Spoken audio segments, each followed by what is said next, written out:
Welcome into the In the Money podcast. I'm Tom Leach for KeenelandSelect.com, along with Jim Goodman, directors simulcasting, and it's a big weekend, Belmont Stakes weekend up in New York. So this podcast is for the Friday stakes races, and then we'll have one for Saturday. I think there's 7 stakes races on the card on Saturday, headlined by American Pharoah's Quest for the Triple Crown. Before we start handicapping races, Jim, we should remind folks that you guys are doing some special things for Belmont Day, and there's also advanced wagering on Friday, even through the drive-through windows for the Belmont card. We are. You can advance wager Belmont. If you can't be out there on Saturday, you can advance wager the entire Belmont card starting at 8 o'clock at the drive-through. We're open until 3 o'clock on Friday. And we got a couple extra windows open for you, so it shouldn't be much of a wait on Friday. Then the grandstand opens, I think, at 12:30 on Friday, and we'll be open until late Santa Anita runs at 7 o'clock. So we'll open until 10:30 Friday night. You can come out and bet the Belmont on Friday.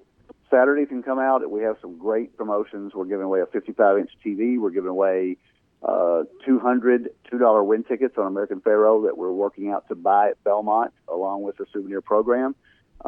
We're also doing Belmont Breeze, the official drink of the Belmont Stakes.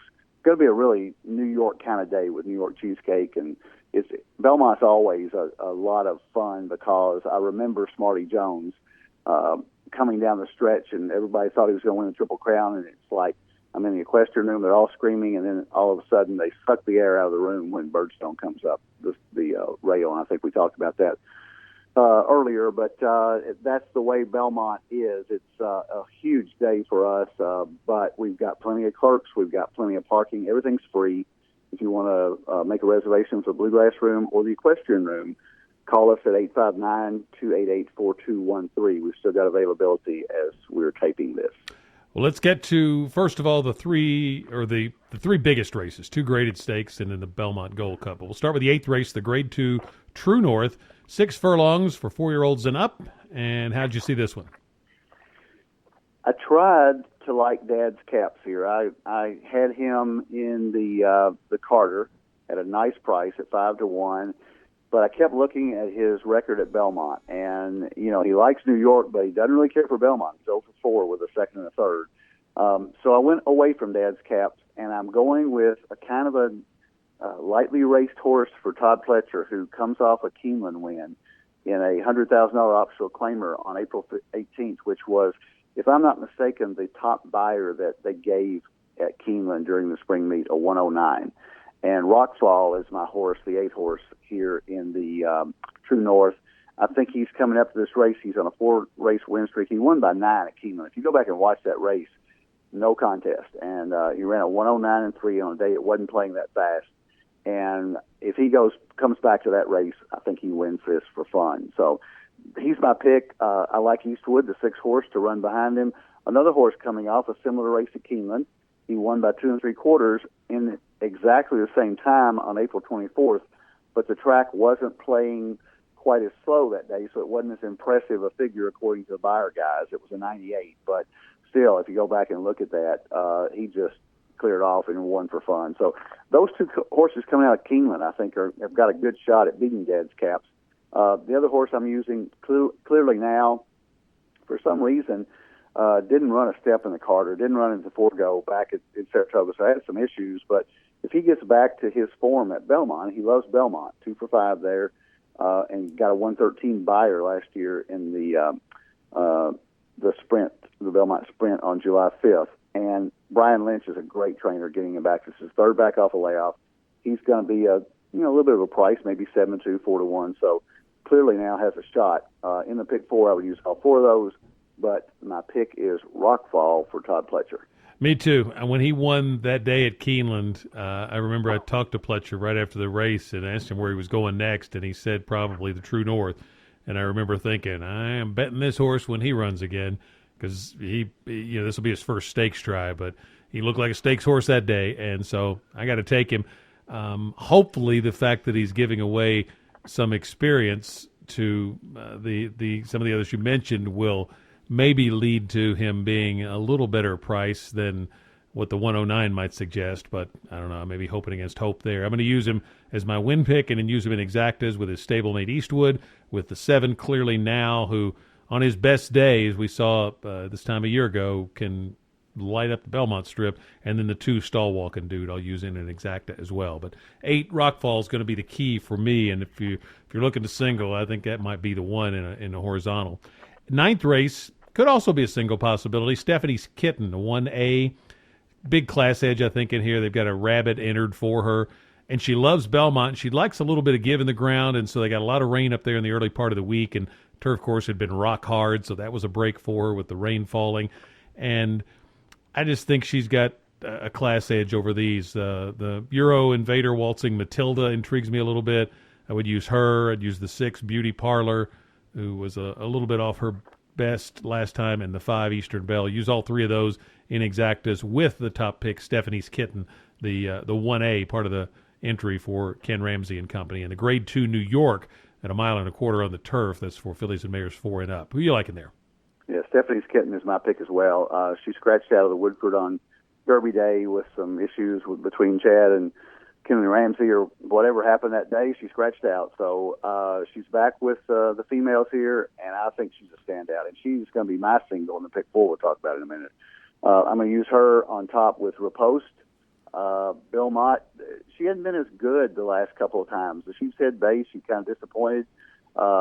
But if she gets back to where she was running last year in this race, she won this race last year. So with a 97 buyer, I love Rosario, so I'm going to take Riposte behind Stephanie's Kitten, and I'm also going to use Maximova on the outside for Christophe Clement, simply because Christophe Clement, that's the only reason I'm using her. But she's a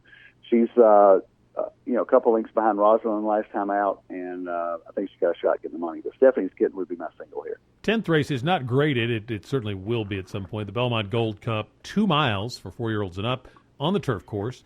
And you've got a pretty well-matched group here. Who did you like? Well, I liked a couple of horses that both ran in 2-mile events at Gulfstream. You try to look back and see what these horses have done at somewhere close to 2 miles, because it's a very unique distance. And Unitarian, the 3, and Arctic North, the 6, both ran 2-mile races at Gulfstream this winter, and both did well. Unitarian, they come out of the same race on January 31st, actually, and Unitarian beat Arctic North. I kind of use that as a key. I'm thinking, Unitarian wins that race, and he comes back and runs at Keeneland in the Elkhorn and was 14 lengths out of it, a half mile out, and got within a neck. So the horses that I'm using are Unitarian on top, because I think the 2 miles fits him to a T. Arctic North, the 6 below. I'm also going to use Dynamic Sky, the 1 horse, who was also coming at the end of the Elkhorn. So it seems like a theme here. I try to use Keeneland horses that ship out, but I think that horse, the Elkhorn race, could be key here to picking out the winner here. And the horses both at 1.5 miles were closing, so I think 2 miles is not going to be a big problem for them. Red Rifle intrigues me a little bit. That last race in Excelsior at Aqueduct was pretty tough, and he gets the lead here. He could go a long way. But Unitarian is my pick over Arctic North, Dynamic Sky, and Red Rifle, probably with all in the third leg, because you never know who's going to clunk up in a long race like this. We're not getting too creative here, because I like Unitarian too, the win at 2 miles, and also the fact that this horse I thought was in top form when he won the Elkhorn last spring at Keeneland, and came back and almost won it again this year. And I think he has cycled back into his best form, and I think that makes him pretty salty in here. I would use him with 4 different horses, key him in exactas with Dynamic Sky, Red Rifle, who I think, I agree with you, is very dangerous, the 11 Reflecting, and the 10 Tattenham, who has burned a lot of money for me, but it's the second start for a new trainer, and I thought he ran an improved race last time, and sometimes just a trainer switch for whatever reason can work for a horse, and I hate to see this one hit the board at a big price and me not have anything involved, so I'm going to use him as well. But the 3 Unitarian is going to be my pick. The Belmont Gold Cup is actually the last leg of the late pick 4. Do you like anything to start the pick 4 in race 7? Yeah, I like them all. It's a maiden special weight. I really like when Belmont, they do a good job up there of placing these races where, this race is wide open, and it's the first leg of the pick 4. If you can figure out the winner, you can limit your ticket. But what I'm going to do is I'm going to play all there. There's a couple of throwouts, but if you go 8 or 9 deep, why not go all the way? So I'm going to do all with in that race. with the 4 horses I talked about in the 8th, the True North, which would be, my numbers are confusing here, but Dad's Cap's the 5, Eastwood the 6, Clearly Now the 7, and Rock Fall the 8. So 4 deep there. I would single Stephanie's Kitten in the next leg, and then I might even single Unitarian in the last leg. I would probably use Unitarian and possibly Red Rifle. Maybe if you got a little bit of money, go 3 or 4 deep there. But I wouldn't mind going all with 4 horses with single. So I think the value of the pick 4 is going to be early. Stephanie's Kitten is definitely my single. I might use Arctic North as a backup on that last leg. There are a couple of ungraded stakes earlier in the card. The 3, the Jersey Girl for 3-year-old fillies at 6 furlongs. I liked cavorting a little bit in there. This horse ran awful last time. McLaughlin brings him back on a big day like this, so I'm thinking that she's ready. Enchanting Lady, similar kind of situation, didn't run well at Churchill, but Baffert brings her back here. Cavorting is the only graded stakes winner in the field, so that's another reason I like her. I'm a Looker. I started to go there. Jenny Reese, who's the fine turf rider for the Courier-Journal, her husband trains this one. I know they have really high hopes for her, and she ran really improved race at Keeneland. I think Keen Pauline was 4th in that race, and that's a dangerous price horse. But I like Cavorting in the Jersey Girl. Did you take a look at that one? I did, and Enchanting Lady would be my pick there. I don't really care for Santa Anita Shippers, but this horse looks so good. She looked so good in the Santa Paula at Santa Anita, and then she came to Churchill and didn't run a step in the 8 Bells, and that couldn't have taken anything out of her. She was the favorite there. Promise Me Silver was pretty impressive that day, and she was never going to beat her. So I think that Baffert ships her up to New York along with, obviously, his other stars of the stable. But I think she's got a real shot in here. Enchanting Lady, much softer field here than the 8 Bells. And then the 4th race is the Tremont for 2-year-olds at 5.5 furlongs. Do you like anybody in there?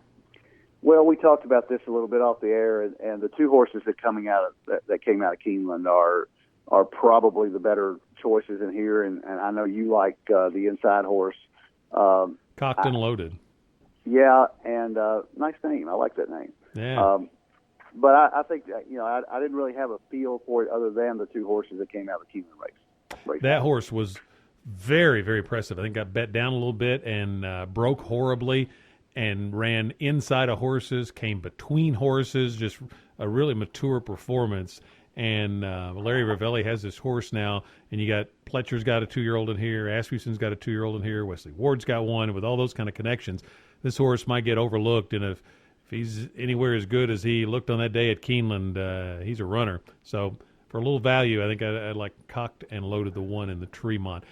We're going to be back, as I said, on Saturday, looking at all of those graded stakes races. Again, remember that you can bet those Saturday races. If you want to get a Belmont bet down or others for the Saturday card, you can do that on Friday out at Keeneland.